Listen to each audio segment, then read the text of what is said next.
క్రైస్తలోట్ మే 16వ తేదీ 2025.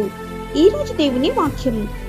గోధుమ గింజ భూమిలో పడి చావకుండిన ఎడల అది ఒంటిగానే యుండును, అది చచ్చిన ఎడల విస్తారముగా ఫలించును. యోహాను సువార్త 12వ అధ్యాయం 24వ వచనం.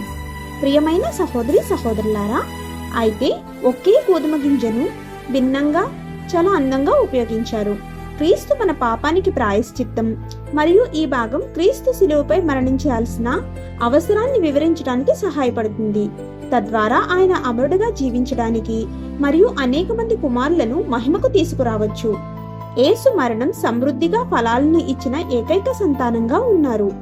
నిజానికి ఇది స్వార్థానికి మరియు పాత స్వభావానికి చనిపోయి క్రీస్తు కోసం జీవించడానికి, ఆయన గౌరవం మరియు మహిమకు సిద్ధంగా ఉన్న ఒకే క్రైస్తవ జీవితం యొక్క ఫలవంతమైన స్వభావాన్ని వివరించడానికి కూడా ఉపయోగపడుతుంది.